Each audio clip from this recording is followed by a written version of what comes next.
Hello Rage Squidders, this is Greg's and we've got another bit of juicy Killing Floor 3 content here for you. So IGN Live basically hosted a IGN Rewind Theatre with Brian Wynier, the studio creative director of Killing Floor 3 at Tripwire. And it's interesting, so let's play it and we'll pause and react, or we'll break down what's being said. It's pretty damn interesting. Let's have a look. Hello IGN Live, how are you doing today? Thank you all so much for joining us. I'm really excited for this next one. You can see he's definitely a fan. You can see it in his face and his eyes, the way his eyes light up. I'm not sure about the audience. They seem a little bit lukewarm, but you know, Cave is quite a niche little co-op shooter. So doing a Rewind Theater, and it is very special to me. So yeah, welcome to the special edition of Rewind Theater featuring Killing Floor 3, the newest installment in the iconic action horror series that's co-op. I'm so excited to get into the trailer, so please join me in welcoming Brian Wynier, Studio Creative Director at Tripwire Interactive. Hey guys. Brian, thank you so much for joining us. Now, without giving too much away, what are you most excited for people to see in Killing Floor 3? Well, thank you for having us. I am a kid of the 80s and 90s. I grew up on a steady diet of like rubber monster movies and violent comics. Same here, sadly. 50 years old or 50 years young, depends on your perspective. But anyway. Whatnot. So there's a lot of monsters and weird, creepy things that you see in here. I don't want to spoil it because there's some new stuff in case you haven't seen the trailer now. But you'll see some stuff in there that we spent a lot of time developing that I think you guys will enjoy. All right. You guys ready? Cool. Just to say the quality on this isn't great. I think it's 1080p, but as you can see, it looks a bit grainy. But I think it's taken from a live stream and then re-uploaded, so not much I can do. But we'll work with what we've got. Let's check out the trailer. Roll the clip.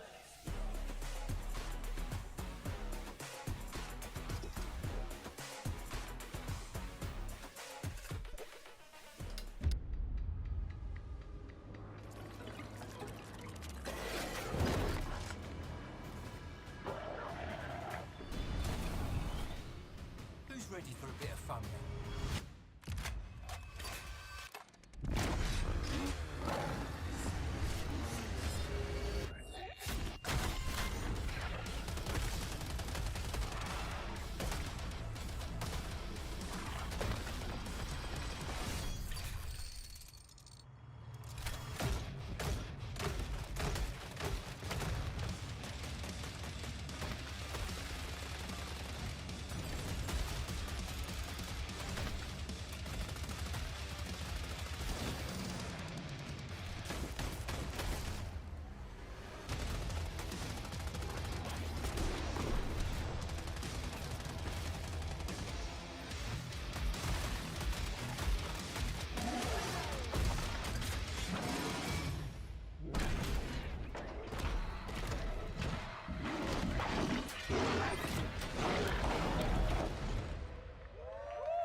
Wow, Brian, that was so cool. It was jam-packed with a ton of details, so without further ado, let's break it down. You ready? Good. Yeah, thank you. All right, so let's check out this first clip where right off the bat, we get the Tripwire logo as well as a little tidbit about the locations that we are going to be exploring in this game. Let's check out that first clip.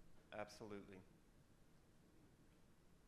In general, just one of the things you guys will notice with most of the clips that you guys will see today is like we try to hide stuff for the future. Just alluding to what could be coming next, so that's really important to us. Like even in this first shot here, obviously you see Tripwire, you see it's pre-alpha, we're still, you know, obviously developing the game, but we want to show you what we've been up to. And you're going to see, you know, this kind of like slightly futuristic military base that this Zed outbreak is happening at. We also see an American flag, so you're starting to allude to where this location might possibly be something slightly new for the franchise. But once again, every frame we're trying to hide something for you guys to allude to the big picture and what could come next. Yeah, they absolutely are hiding little nuggets of information there. And obviously, Killing Floor 3 is going to be out of Europe, whereas Killing Floor 2 was pretty much Europe. Killing Floor 1 was the UK, so yeah, they're definitely expanding their horizons geographically. So I'm not sure what that other flag is. Maybe perhaps a faction or I don't know. But it looks like, I don't think, I can see some scrolls. So that's maybe a football club or some sort. I don't know. Anyway. Right, in this next clip, there's not much hiding in this next clip because we No. see crawlers all over the place. They're on the walls, they're on the ceiling. Let's check out the clip. Talk to me about how it sort of works to develop, this new way for crawlers to get around the map. I never noticed the hairs before, and there's something definitely phallic about this dude as well. I mean, look at the back end; it looks like a hairy ball sack. If you've got a mind such as mine, I'm still not feeling the crawler. I don't know why. I think it's the way it animates. I mean, I think the animations on Killing Floor 2's crawler is far superior. I mean, but yeah, I mean, it's early days. I mean, it might be fun, it might not be, but I don't know. It'll probably be different when I'm playing the game, but we'll see what happens. It's one ugly mother, I tell you. Yeah, so these things are pretty disgusting. I have pretty intense arachnophobia. So when we were working with our team, obviously we've wanted to have crawler on the walls. Like if you guys are a fan of the franchise, it's something we've tried to do since the beginning, and it was fairly difficult. Yeah, I can remember the initial trailer for Killing Floor 2 when they were doing the Zed reveals, and they actually did show the crawlers on the walls. So they obviously had the intention of adding them, but I think it was a bit of a technical challenge, so they dropped it. But thankfully, here they are. But we have a really talented team, and they have it working, and it's pretty terrifying now to be, normally fighting Zeds, you see a few things kind of side by side and you shoot their heads, but now when they're crawling on the walls and on the ceilings, it just makes that much more difficult and kind of pushes that action horror vibe that we're going for. But yeah, and they're just absolutely disgusting looking. You'll see a close-up shot here in a second of it. The goal was to basically kind of cross a serial killer and a spider, put it in a blender, and pour it out. That's kind of like Horzine's thought process on making a bioengineered monster. Yeah, it's not ethical at all. Talk about this next clip so we get that closer look, because I also want to call out there's a lot of hairs on these guys. They look creepy, look cool, they're terrifying. In this next clip we get a sort of look at the sort of weird bulb it's thing weird. They it's have gross. in the back. Is that the nose in the middle, just above the teeth? It looks like it. And it looks like they've got 2 eyes. I thought they were based on spiders. I don't know, but they seem to be more based on God knows.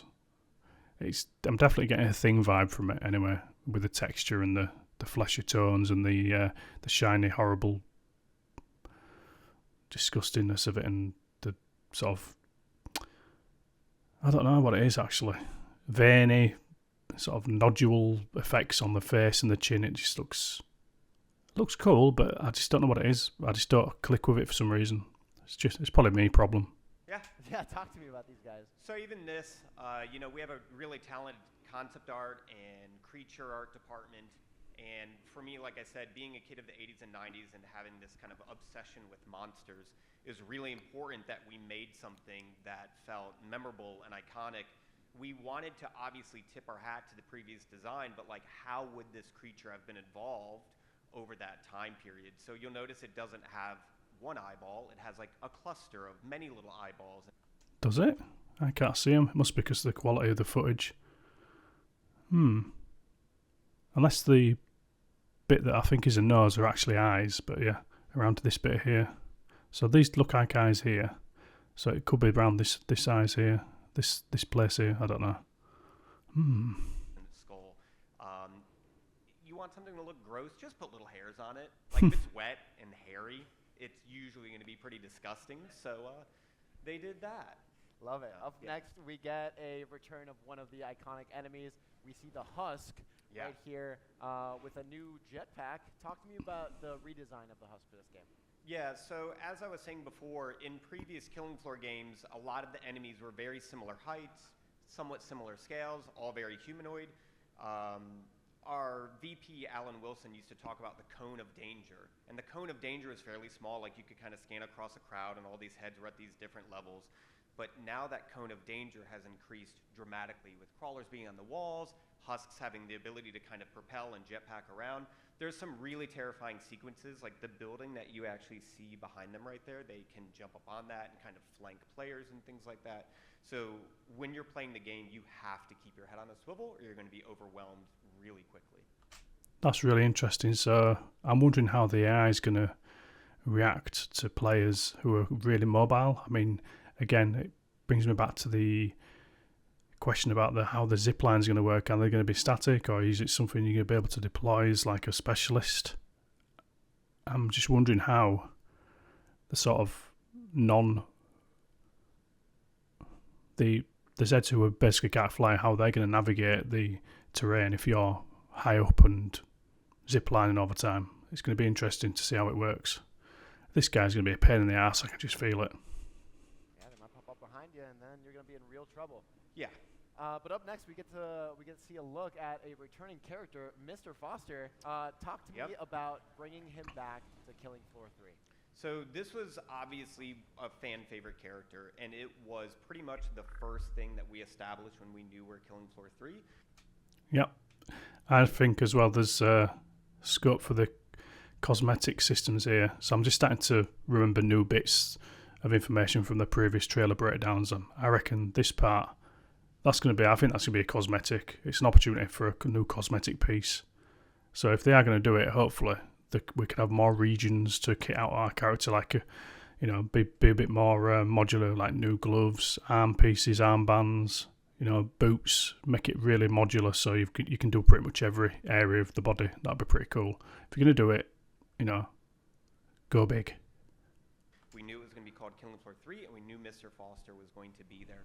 You guys are going to learn a ton about him more in the very near future, like how old is he? How did he survive? Is he a clone?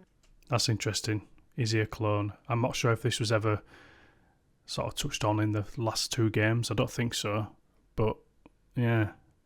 Sounds like they are going to delve deeper into Killing Floor's lore, which is very cool. I don't know if that's going to play out through objective modes or just as the sort of game unfolds. There could even be a story mode, who knows? I don't think there will be, but you never know. The surprises with this so far. I don't want to give away too much just yet, but it's awesome to have him back. It's really exciting to be able to play as him. He has a really unique set of weapons. He is that kind of classic commando perk evolved into this specialist version of Mr. Foster. So this is another contentious issue with the community.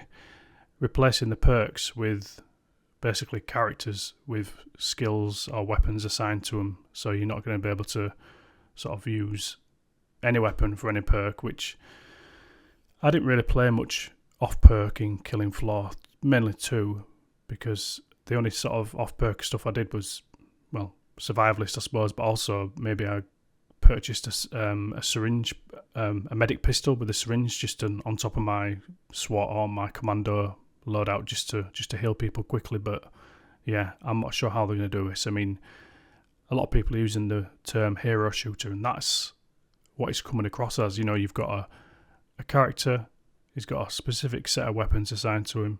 I'm assuming we're not going to be able to use any other weapons from any other characters, and it's going to be locked down, and they're going to have an ultimate skill. Now that, to me, on paper, that sounds like Overwatch, Team Fortress, all the other hero shooters out there. Now, I don't have a problem with that per se, but I think if you start to limit what people can use when they're so used to using whatever weapons they want under whatever perk they want, I think that's going to be a lot to adjust to. I mean, it's been like 15 years, 16 years since Killing Floor 1 came out, and it's ingrained into Killing Floor players' brains to use perks, to go off perk if you so wish, to have that choice. It seems like they really, could be wrong, but it seems like they're taking choices away from people rather than giving them more choices. Maybe have an option to basically say, right, here's the class or the specialist that you're using, here's the shop, use these weapons if you want to be taking full advantage of your class, or you can use these other weapons, but obviously you won't be as effective, but you can still use that character with that particular weapon. That to me would make sense, but I'm not a game designer, I don't know what's going on the other side, so perhaps they are going to be thinking of doing something like that, I don't know, but that's my take on it. Either way, I think this is going to be a really cool game, but a lot of people are not happy with what seems to be a drastic change to the perk system. Change is good sometimes, but if it's done right, it could be cool. We'll just have to see. There's going to be a lot more revealed on this game in the next weeks, months. So let's give it a chance. He's really enjoyable to use his kind of like assault style weapons and just rip through Zeds. Now, in this next clip, we get a glimpse at the weapons for Floor 3.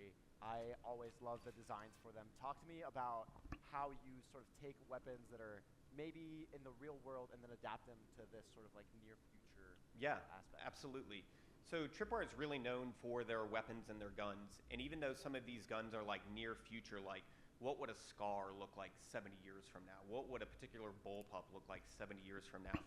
Just like our creatures, our weapons, our locations, we base them on reality, right? So if you're using a gun that would feel like a Scar, what would it feel like just in the near future? Or like when you look at the crawler and you get that sense of a spider, or you look at that gun and you get the sense of like a stoner LMG, it's based on something real. So even though it's something new we're introducing to characters, they're able to relate to it much more and find that enjoyable experience or slightly terrifying experience when it comes to an enemy. Yeah, another thing people are not whining or complaining about, but basically bringing up is that it's going too deep in future. Tripwire are known for their authentic, realistic weapons. Killing Floor 2 is neither authentic or realistic, let's just say that, but the weapon handling, the weapon models, animations are, and I think that's still going to be there, that's still going to be ingrained in the game, but they're going to be futuristic. Perhaps, some time down the line when the games come out, they might release more modern day weapons like the AK or the modern Scar.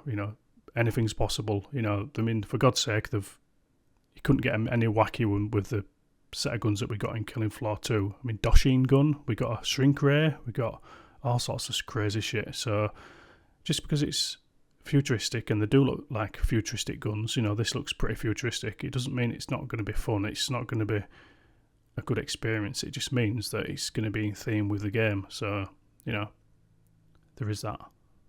Awesome. In this next clip, we get a look at the Scrake as well, whose mask now covers their entire face. And this chainsaw looks crazier than ever. Talk to me about the design process. You can tell this guy's a fan. The way he's really enthusiastic. He knows things like how the Scrake's mask now covers his entire face. He knows that he was based on a doctor character before, so it looks like he knows his stuff. He's a fan of the game, you can tell. Are you getting some tones of Jason Voorhees in here? Yeah, absolutely. Once again, like kid of the 80s, I have probably more knowledge of Jason Voorhees than a 41-year-old should. Yeah, it's definitely Jason X. Looks pretty damn cool. Very menacing.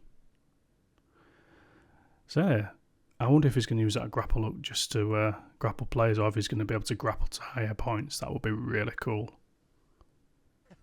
But, there's elements of Jason, Texas Chainsaw.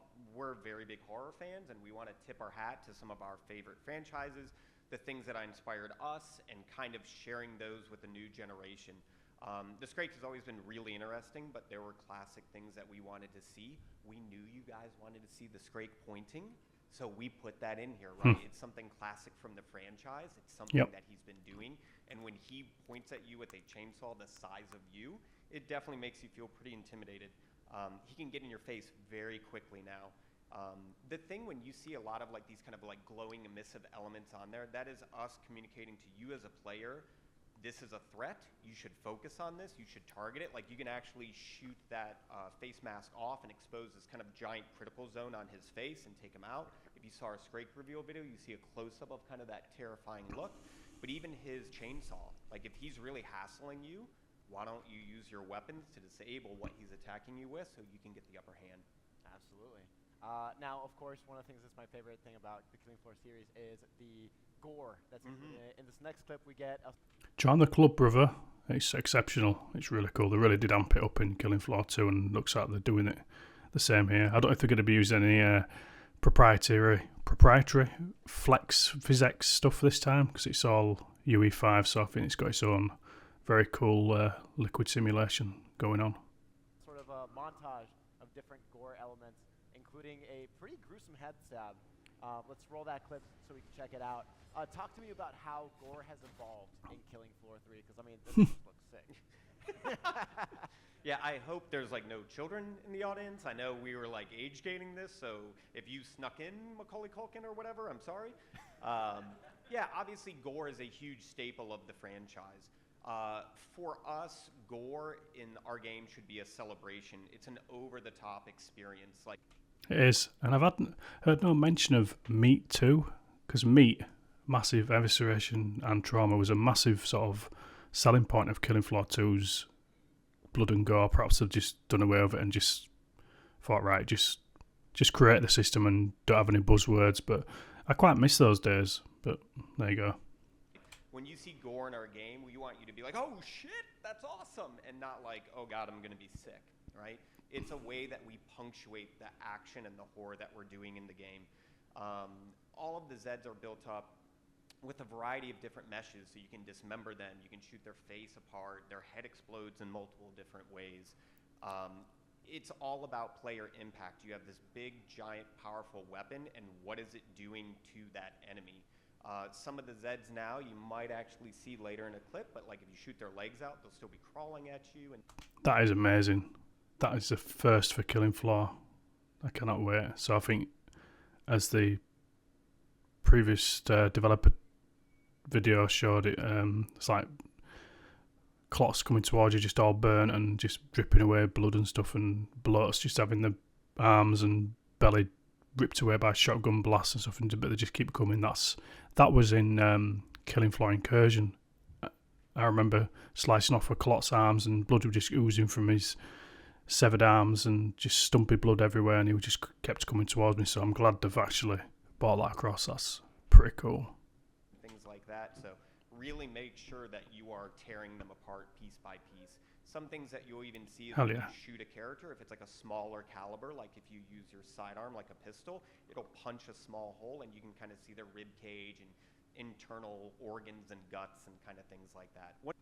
I think what they've done is played Dead Island 2 and thinking, right, this is pretty sick, we can do better than this, and I'm glad they're up to the challenge because it does look incredible. Dead Island 2 Gore as well is pretty special. If you haven't played the game, definitely check it out. Once again, it's just really trying to communicate to players this impactful use of our weapons and that celebration of violence. Well, I need to see some of the dismemberment, so let's check out this next clip to get a little bit more of that montage of gruesomeness, because, oh my goodness, I can't wait to play and actually get to experience all these moments for myself. Let's roll that next clip. Okay, we see like heads popping here, legs going all over the place. You see like an arm falling off the side here. Talking about how to go about designing the different ways that sort of the dismemberment works within the game. Yeah, for sure. I mean, like, that guy's not going to be okay. I just want to make that super clear. And all of you are probably on some sort of watch list as we like dissect this super violent video. So welcome to the club. It's really important, once again, that it's about impact. So if I'm using a small caliber weapon, is it shooting off just their arm? Like, you can kind of see through the giant pile of blood. There's like rib cage and scapula sticking out. One of the things on top of dismemberment even is persistent blood. It's something that we've had in the franchise. Our environment team looks at our worlds like a blank canvas. Yeah, I'm noticing it now. I don't know if it's because of the lighting, the setting, I don't know, but the blood looks a lot nicer on the floor now. It looks a lot more, I can't say detailed because this is not the best video quality, but the blood looks a lot darker as well and richer and just a lot more grimy and grindhouse and just overall better, which is good. So that when you're done with a wave and there's just blood everywhere, you literally have painted the world with the blood of your enemies. And seeing that splash all over the place, once again, it just kind of communicates that action and horror that took place in that space. So yeah, it's pretty disgusting, pretty gross. We have to look at some wild videos, and the team is sick and twisted, and I love it. Well, it's definitely very satisfying to do it in the game. In this next clip, talking about satisfying, you talked about how weapons are a big part of Tripwire's sort of legacy. This moment right here is one of my favorites in the trailer. You sort of see them slowing down the barrel roll with the tips of their fingers. This isn't even me like pointing anything out like in particular. It's just me gushing over Tripwire animations. Congratulations. Talk to me about how you go about sort of staging these moments with the different inspects and things like that. You just made our team's day, so thank you very much. Yeah, our animation team is wildly dedicated. Once again, even though this might not be a real-world grenade launcher, we want to base it on something that you could imagine would be a real thing, something that feels impactful, something that feels powerful. We look at real-world weapons, we kind of ground that animation, the movement, the functionality into it. Every weapon has a series of different weapon checks. And this was just one of those moments that when we were doing an animation review and we saw this like bit of character where our specialist here was kind of reloading that gun and kind of prepping before he was going to go in. It just had so much character. It showed a level of fidelity, a level of attention to detail that our team really shines at with our weapons, and we were just instantly like, that's in the trailer. This kind of fun behind-the-scenes fact, this was the very first approved shot for the actual trailer. I'm glad you picked up on it, because literally all of us were just like, put it in. That's exactly what we need to do. And every gun has this level of detail. I think there's anywhere from 3 to 4. Good, I'm glad to know. And I'm hoping that any DLC packs that come out in the future have got the same care and attention, not like the Weapon Season Pass in Killing Floor 2. That was such a mixed bag. The bag's just mixed. Yeah, it wasn't great, to be honest. There was a couple of nice little bits in there, but yeah, overall it was pretty lackluster. Sorry. 4 various weapon checks for different guns, everything from checking your mag, pulling a bolt back, or, you know, kind of taking joy in spinning the barrel of a giant grenade launcher. Yeah. Interesting how he's not mentioned motion capture at all. Now, we do know that certain weapons, well, the only footage we've seen of motion capture sessions is the katana, so I'm assuming they're going to be motion capturing the weapons again, like they did in Killing Floor 2. It looks like they are, unless they've got exceptionally talented animators. Well, it could be a combination of both, actually, but yeah, we'll see. I'm sure we'll see. Well, I'm glad you included it because it's definitely for me, so thank you for doing that. In this next clip, we're actually going to get a look at, we've seen a lot of very wide open areas so far in the trailer, but in this next one, we get a lot more up close and personal with a lot of the Zeds right here. You see this sort of cramped space, you see the shadows all over the place. How do you go about designing a level like this, and what are the sort of details that you put into it? Yeah, so a lot of our maps are designed for gameplay, right? And for us, we now have the ability to have crawlers on the wall. And before, you guys saw kind of like what's called broken camera footage, where it's all in-game, but we actually take the camera and kind of move it around like a film director and kind of show you things that we're working on. That's interesting to know as well. So everything you've been seeing is actually in-game. There's no sort of pre-rendering going on. There's no sort of video vertical slices. It looks, well, from what he's saying, it's all in game, and this is what we're going to get when we play the game, which is encouraging. Hopefully there's no visual downgrades as time goes by. I mean, we're on the Xbox X and the PlayStation 5 and PC now, so they're not slouches. They're a decent spec machine, so we shouldn't have to sacrifice the good eye candy. And plus it's Unreal Engine 5, so hopefully 5.4. So it's the latest version, so it's got all the bells and whistles. Time will tell. But this, is gameplay from a player's point of view, interacting with these Zeds. So seeing those Zeds in a very kind of tight, very intimate space where you can't constantly backpedal from them, and they're climbing on the ceilings, they're on the walls. This was another shot that it was just really important that we really suggest you guys watch it a few times, because there's a lot of layered things on there. You see a new gun. You can see the level of fidelity, like in the shadows. You literally see the hairs in the shadows over there, which I didn't even know we had that until we were capturing this, and it was really cool to be able to see that. You see persistent blood, but once again, it's really about that gameplay. It's the crawlers. Having a map where you go from open spaces with a wave of Zeds and then going to something more tight and intimate, once again, it just kind of contributes to this action horror blend that we are trying to create for players. That's interesting as well. We're going to get a lot of variety with the maps by the look of it. I'm just so interested to see how big the maps are. I mean, they're going to have to be pretty big if you've got bloody husks flying around and God knows what else, zip lines and stuff like that. So, yeah, it's going to be very interesting to see how it plays out. Awesome. Moving on to the next clip, we get a look at some of the other body deformations, status effects like burning from this Molotov throw. Talk to me about programming those into the game. What's the sort of idea there? Yeah, so it's like an affliction, right? Like if I'm using a flamethrower, and you're going to see more of it there, and we have some great screenshots that are coming out to support all this. It's not just shooting things and their heads popping or shooting their arms off. But if I use a flamethrower, catching something on fire, seeing it burn, there is a variety of different types of afflictions that your weapons and elements can do to enemies, and we're really excited to show you more of them. I think later we're going to see some electricity coursing through some enemies as well, so... Nice. Also noticed how the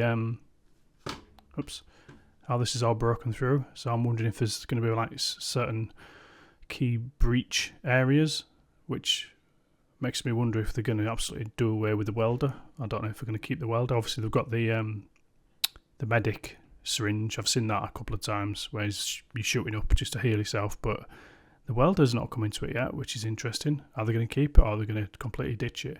But yeah, I think we're going to see quite a lot of destruction in this game, which I'm quite excited for. Obviously, this looks gnarly as hell. See all this flesh burning. Very cool. Yeah, it's just a different way to tear the enemies apart. Now, this next clip over here, we get a very, very cool thing that I'm so excited to talk about.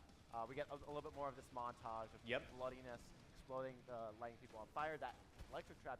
Just damn. That's brutal. By the way. Thank you.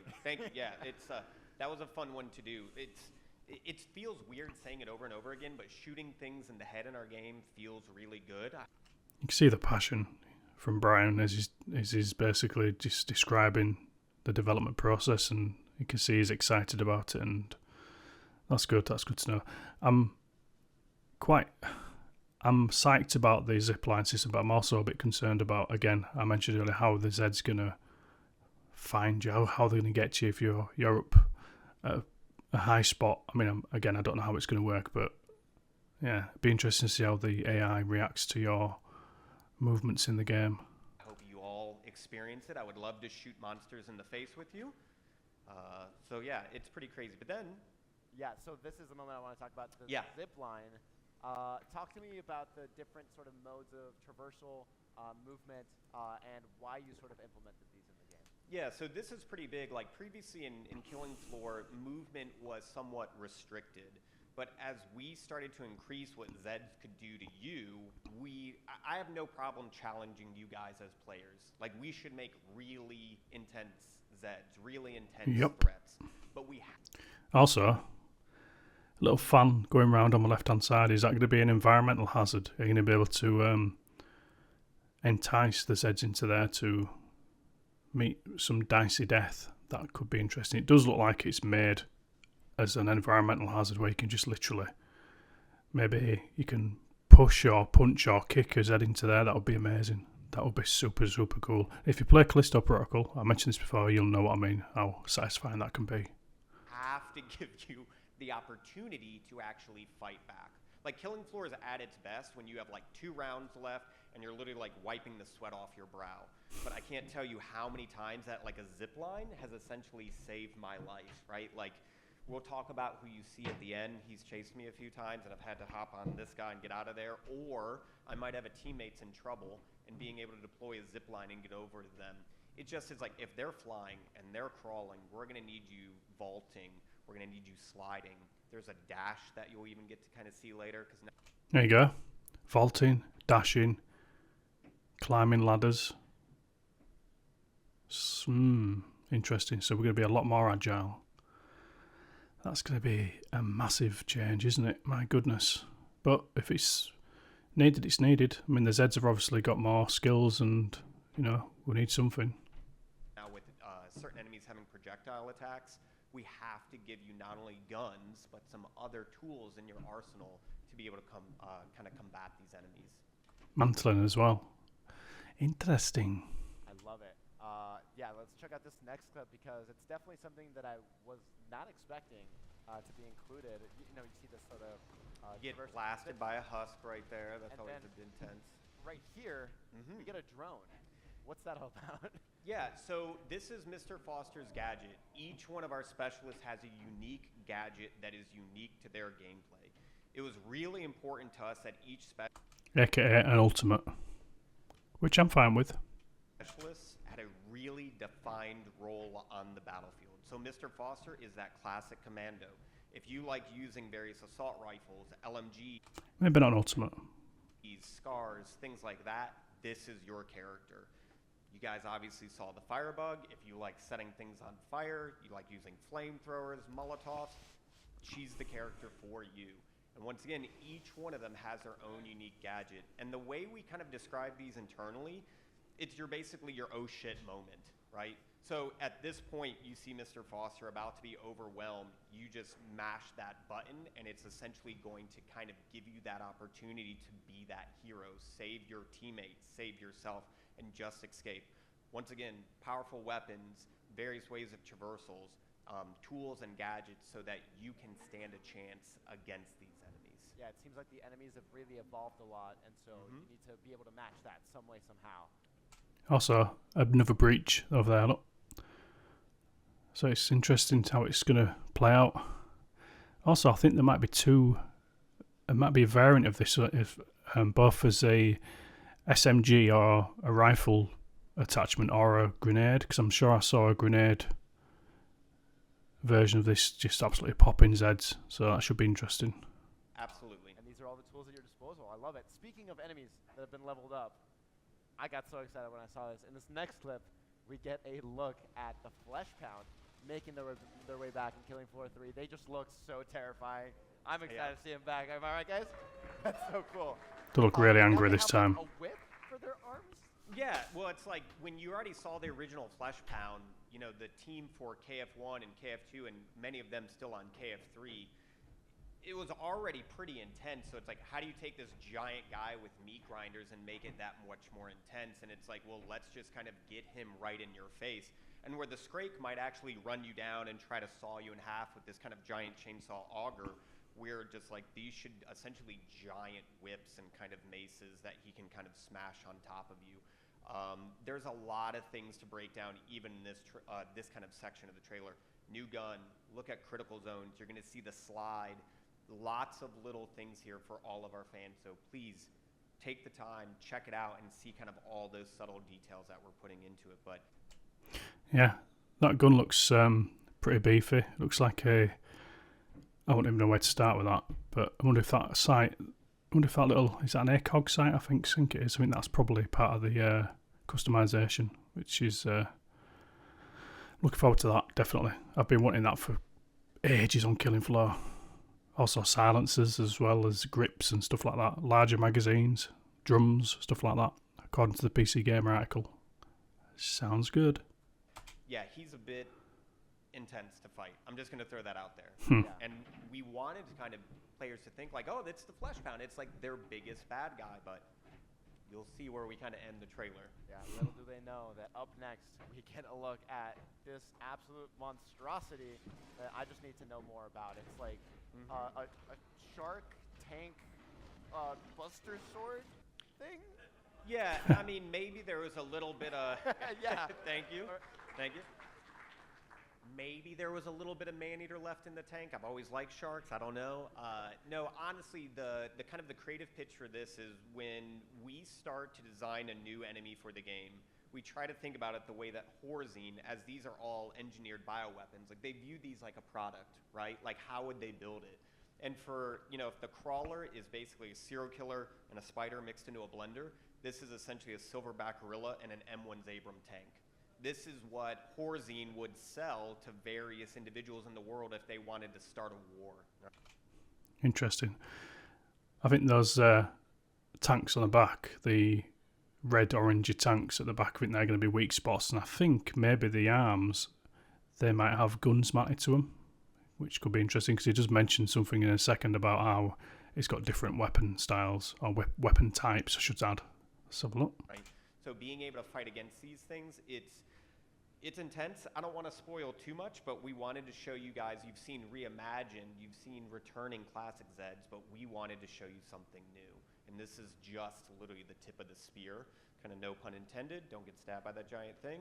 There might, and even in this shot, there's hidden stuff. Like there's other weapons on him besides There you go. giant blades.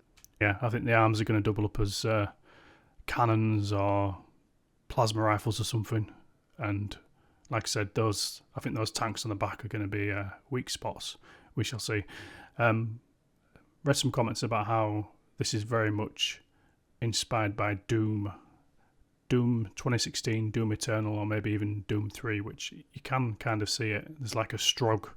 Whole Zed roster so far looks like the Strug from Quake 4, actually, and Quake Enemy Territory, if you remember that game back in the day. It's not a bad thing, because it was pretty cool. So, sorry? It might be a bit intense. I've died by it a lot. I mean, I'm excited just to get to experience being in that a part of that fight, because it looks absolutely terrifying, and it'll definitely tear my head off a couple times. Now, right after this, we do get a look at the sort of key art. You've talked to me backstage about how you guys love to hide stuff all over the place. What might people not notice? You know, aside from obviously the wish list now, which you can go wish list it now. What else might people not notice in this key art? Interesting. I've just noticed it.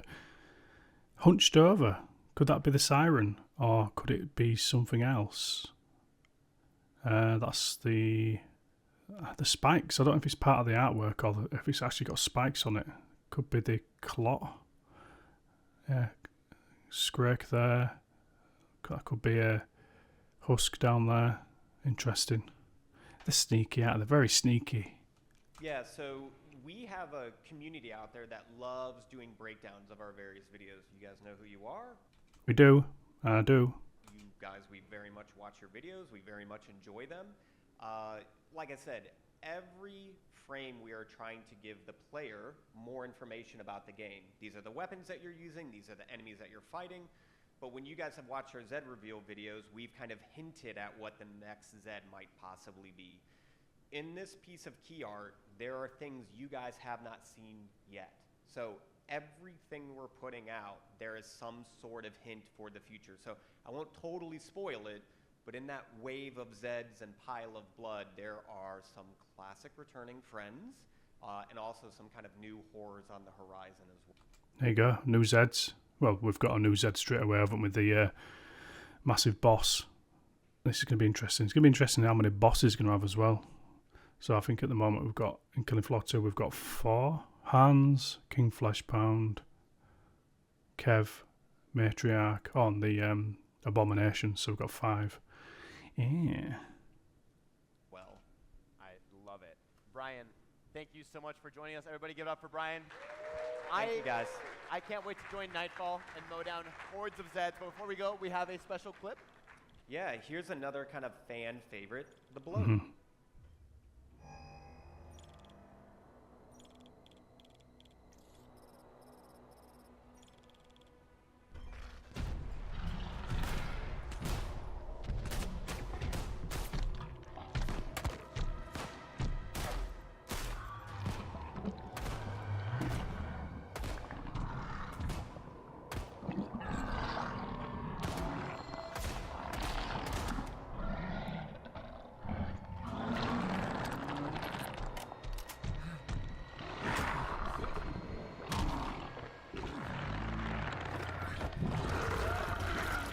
Gross.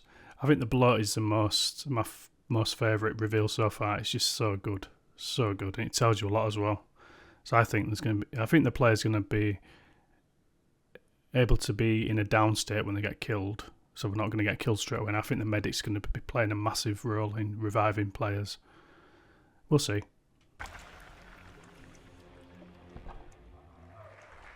That looked absolutely delicious. I can't wait to experience I'm it delicious. myself. Guys, you can all wish list Killing Floor 3 right now. It's coming to PlayStation 5, Xbox Series consoles, and PC via Steam and the Epic Store. And remember, for all things Killing Floor 3, keep it locked to IGN. Thank you. Thank I you. enjoyed that. Take care. Thank you so much. That was awesome. Appreciate it. I wasn't expecting that. I saw it last night on YouTube, so it was definitely a nice little surprise. So yeah, that's the IGN Rewind Theatre's reaction to Killing Floor 3's gameplay reveal. So yeah, let me know what you think. Did I miss anything? Let me know in the comments, and you know what to do. Click like if you liked it, dislike it if you didn't like it, and subscribe and share and comment. I look forward to seeing them. Bye.